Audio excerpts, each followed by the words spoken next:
Assalamualaikum warahmatullahi wabarakatuh. Perkenalkan, nama saya Siti Fadlan Nursadah. Saya dari kelas Jurnalistik 3D. Di sini saya akan menyampaikan pengertian dari 25 teori komunikasi beserta contohnya untuk memenuhi tugas mata kuliah teori komunikasi dengan dosen pengampu Bapak Dr. Khairuddin MSI. Baik, langsung saja pada teori yang pertama, yaitu ada deduktif dan induktif. Teori deduktif merupakan pendekatan penelitian yang dimulai dari asumsi umum untuk mencapai kesimpulan khusus. Contohnya, jika semua manusia adalah makhluk mortal dan Siti adalah seorang manusia, maka Siti adalah makhluk mortal. Lalu yaitu ada induktif. Kalau induktif ini kebalikan dari deduktif. Jadi kalau induktif dimulai dari pengamatan khusus untuk mencapai kesimpulan umum. Contohnya, setiap pagi ayah pergi bekerja, maka ayah akan pulang saat sore hari. Lalu yang kedua yaitu ada teori interaksi simbolik. Nah, teori ini merupakan teori interaksi sosial yang terjadi karena penggunaan simbol-simbol yang memiliki banyak makna. Contohnya, ketika seseorang menyapa temannya dengan senyuman, kemudian direspon dengan temannya menggunakan senyuman balik, maka menunjukkan bahwa simbol senyuman digunakan untuk berinteraksi secara positif. Lalu yang berikutnya yaitu teori penetrasi sosial. Teori penetrasi sosial ini merupakan proses hubungan di mana individu-individu bergerak dari komunikasi superficial menuju komunikasi yang lebih intim. Nah, proses penetrasi sosial ini mencakup perilaku verbal, kemudian perilaku non-verbal, juga perilaku yang berorientasi pada lingkungan. Contohnya, misalkan ketika dua orang yang baru bertemu mulai berbicara dengan topik-topik yang basic seperti menanyakan cuaca atau bisa saja menanyakan pekerjaan mereka. Namun seiring berjalannya waktu, mereka mulai membicarakan topik-topik yang lebih pribadi gitu. Seperti hubungan keluarga, terus hubungan asmara mungkin, atau bahkan bisa kekhawatiran. Lalu yang keempat yaitu ada teori pengurangan ketidakpastian. Teori ini membahas upaya untuk mengurangi ketidakpastian dalam komunikasi antar individu. Contohnya, saat seseorang bertemu dengan orang baru, dia mungkin akan bertanya-tanya tentang latar belakang dan minat orang tersebut gitu, untuk mengurangi ya rasa ketidakpastian itu gitu dalam berinteraksi. Lalu yang kelima itu ada teori manajemen privasi komunikasi. Teori ini merupakan teori praktis yang didesain untuk menjelaskan isu-isu keseharian seperti yang digambarkan dalam kegiatan kita sehari-hari. Contohnya, ketika seseorang memilih untuk tidak memberikan informasi pribadi kepada orang lain, seperti nomor telepon atau alamat rumah, ya untuk menjaga privasi mereka gitu. Namun, ketika seseorang merasa nyaman dengan orang tersebut, mungkin mereka bahkan bisa gitu membuka diri dan memberikan informasi pribadi tersebut gitu. Jadi proses ini tuh menunjukkan bagaimana seseorang mengelola privasi mereka dalam komunikasi dengan orang lain. Baik, lanjut pada teori yang keenam, yaitu ada teori disonansi kognitif. Teori ini membahas mengenai perasaan ketidaknyamanan seseorang yang diakibatkan oleh pemikiran, sikap, dan perilaku yang tidak konsisten dan memotivasi seseorang untuk mengambil langkah untuk mengurangi ketidaknyamanan tersebut. Contohnya misalkan kita ingin hidup sehat gitu, tetapi jarang berolahraga atau bahkan jarang banget gitu mengonsumsi makanan-makanan sehat hingga akhirnya kita merasa bersalah di kemudian hari. Lalu yang ketujuh yaitu ada teori dialektika relasional. Teori ini tuh menggambarkan suatu hubungan yang terjadi dalam kehidupan manusia gitu sebagai proses yang konstan dan bergerak. Dalam berhubungan ada kecenderungan saling menentang satu sama lain karena ya memaksakan suatu keinginan atau kehendaknya masing-masing. Contohnya misalkan dalam persahabatan gitu ya, tentunya pasti ada perselisihan, ada pertentangan gitu antara keinginan untuk berbagi segala sesuatu gitu, dan juga kebutuhan untuk menjaga beberapa aspek kehidupan pribadi kita. Lalu yang selanjutnya itu ada teori self disclosure. Teori ini merupakan proses mengungkapkan informasi pribadi seseorang kepada orang lain atau mungkin sebaliknya. Contohnya itu ketika seseorang berbagi pengalaman pribadi seperti keinginan atau ketakutan atau kesuksesan dengan teman dekat untuk memperkuat ikatan emosional di antara mereka. Lalu selanjutnya itu ada 9 teori groupthink. Nah, teori ini tuh dapat didefinisikan sebagai suatu proses pengambilan keputusan yang kurang objektif, tidak sesuai, dan juga bahkan tidak bermoral gitu, yang disebabkan oleh tekanan-tekanan kelompok. Contohnya misalkan dalam rapat tim, anggota mungkin menahan diri gitu untuk menyuarakan pandangan yang berbeda hanya agar tidak menimbulkan konflik yang dapat mengarah pada keputusan kelompok yang kurang baik gitu.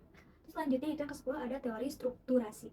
Nah, teori ini tuh adalah teori ilmu sosial mengenai penciptaan dan reproduksi sistem sosial yang berbasis pada analisis struktur dan agen tanpa memberi keunggulan pada keduanya.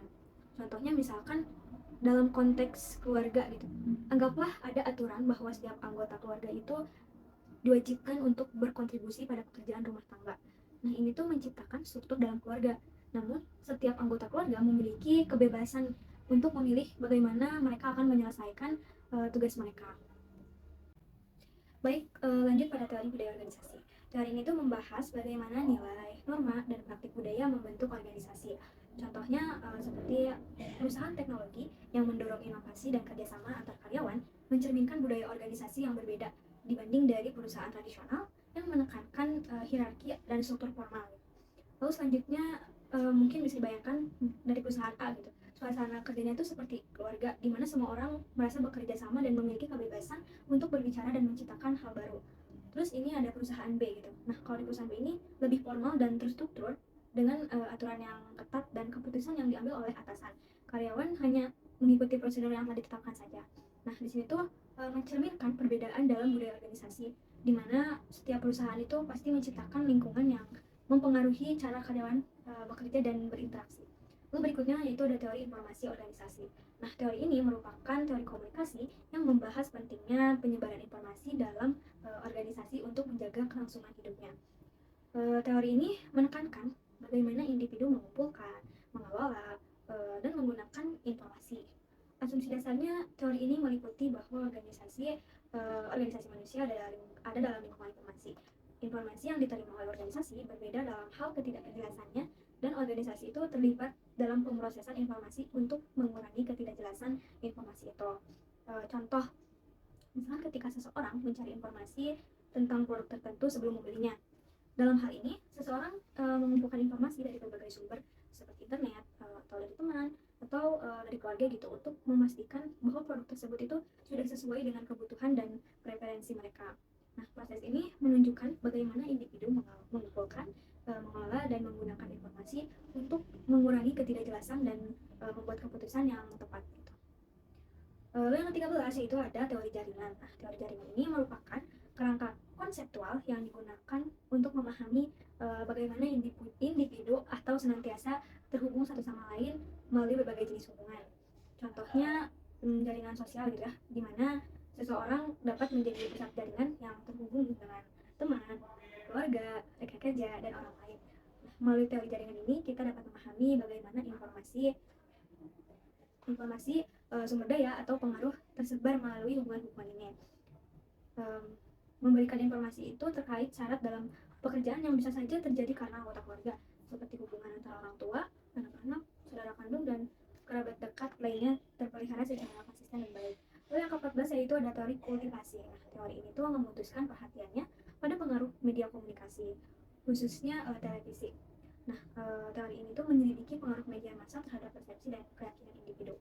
Contohnya, jika seseorang sering menonton berita yang menekankan pada ketakutan gitu, hal itu tuh bisa membentuk persepsi mereka terhadap dunia gitu, sebagai tempat yang lebih berbahaya daripada yang sebenarnya.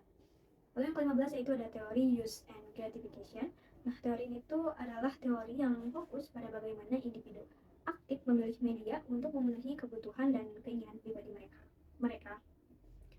Contohnya seperti seseorang mungkin menggunakan media sosial untuk memenuhi kebutuhan akan interaksi sosialnya gitu. Atau menggunakan berita gitu untuk memperoleh informasi yang mereka butuhkan. Baik, teori yang selanjutnya itu ada teori ekologi media. Nah, teori ini adalah studi tentang bagaimana media, teknologi, dan proses komunikasi itu mempengaruhi lingkungan manusia. Teori ini berpusat pada prinsip bahwa masyarakat itu tidak bisa terlepas dari yang namanya pengaruh teknologi gitu, dan bahwa teknologi ini tuh memediasi mereka dalam menyampaikan pesan. Contohnya misalkan bisa diterapkan dalam konteks penggunaan media sosial, di mana penggunaan media sosial dapat mempengaruhi cara manusia memberikan penilaian, terus merasa, dan bereaksi terhadap informasi yang mereka terima. Nah, dalam asumsi ini, media sosial dapat mempengaruhi persepsi dan mengatur pengalaman seseorang yang diterima mereka gitu. Terus selanjutnya itu ada teori spiral of silence. Nah, kalau teori ini tuh adalah teori yang menyatakan bahwa orang cenderung menahan diri untuk menyatakan pendapat yang berbeda gitu dengan mayoritas, karena mereka tuh merasa takut dianggap tidak populer atau diisolasi.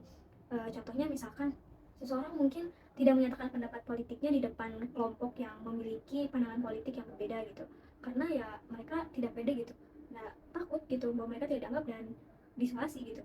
Terus yang ke-18 itu ada teori agenda setting. Teori agenda setting ini tuh adalah teori yang menyatakan bahwa media massa itu memiliki kekuatan untuk menentukan topik yang dianggap penting oleh masyarakat. Contohnya, media massa itu dapat mempengaruhi pandangan masyarakat tentang isu-isu tertentu seperti pemilihan umum atau isu lingkungan gitu, dengan menempatkan topik tersebut tuh di posisi teratas dalam pemberitaan. Nah itu tuh teori agenda setting. Nah selanjutnya itu ada teori social learning. Nah kalau teori ini itu adalah teori yang menyatakan bahwa individu belajar melalui pengamatan dan interaksi dengan orang lain dalam lingkungan sosial mereka. Contohnya nih seperti seseorang dapat belajar perilaku tertentu gitu melalui pengamatan dan interaksi dengan orang lain, seperti belajar cara berbicara dengan sopan atau belajar cara menggunakan teknologi baru. Lalu yang ke-20 yaitu ada teori peace negotiation. Nah, teori ini tuh yang membahas bagaimana individu mempertahankan atau menegosiasikan citra diri mereka dalam interaksi sosial. Contohnya, seseorang dapat mempertahankan citra diri mereka dengan cara menghindari konflik gitu, atau bisa dengan cara menyelesaikannya tuh dengan cara yang sopan dan menghargai orang lain. Baik, lanjut teori selanjutnya yaitu anxiety atau uncertainty management theory. Nah, teori ini tuh membahas bagaimana individu mengelola kecemasan dan ketidakpastian dalam interaksi antar budaya. Contohnya, ketika seseorang dari budaya A berinteraksi dengan seseorang dari budaya B, mereka mungkin mengalami ketidakpastian tentang norma-norma budaya satu sama lain gitu. Dalam teori ini tuh individu belajar untuk mengelola ketidakpastian dan kecemasan mereka melalui pengalaman dan interaksi antar budaya. Lalu yang ke-22 yaitu ada conversation constraint theory. Nah, teori ini tuh menyatakan bahwa individu tuh cenderung membatasi percakapan mereka berdasarkan norma-norma sosial, hubungan, dan konteks lainnya gitu. Contohnya mungkin seseorang mungkin membatasi topik percakapan dengan atasan mereka di tempat kerja karena mereka lebih segan lah gitu. Tetapi mereka juga bisa lebih terbuka ketika berbicara dengan teman dekat mereka di luar lingkungan pekerjaan. Lalu yang ke-23 ada expectancy pre-latihan teori. Nah, teori ini menjelaskan bagaimana orang bereaksi ketika harapan mereka tentang perilaku orang lain dilanggar. Contohnya, ketika seseorang berbicara dengan volume yang suara lebih tinggi dari yang diharapkan, hal ini tuh dapat melanggar dan mempengaruhi persepsi orang lain terhadap mereka gitu. Lalu yang ke-24 ada communication accommodation theory, yang mana ini tuh teori membahas bagaimana individu menyesuaikan gaya bicara dan perilaku komunikasi mereka dengan orang lain.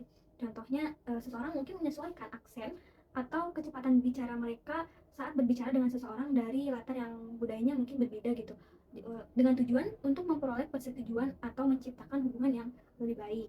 Lalu yang terakhir yaitu ada high contact and low contact theory. Jadi teori ini tuh membahas bagaimana teori ini membedakan antar budaya tinggi konteks dan rendah konteks berdasarkan sejauh mana informasi tersirat dalam konteks budaya tertentu. Contohnya, budaya tinggi konteks mungkin menggunakan kode nonverbal dan implisit gitu, sementara budaya rendah mungkin lebih langsung dan eksplisit dalam komunikasi mereka. Mungkin sekian penyampaian materi yang dapat saya sampaikan. Untuk kurang lebihnya saya minta maaf. Saya undur diri. Wassalamualaikum warahmatullahi wabarakatuh.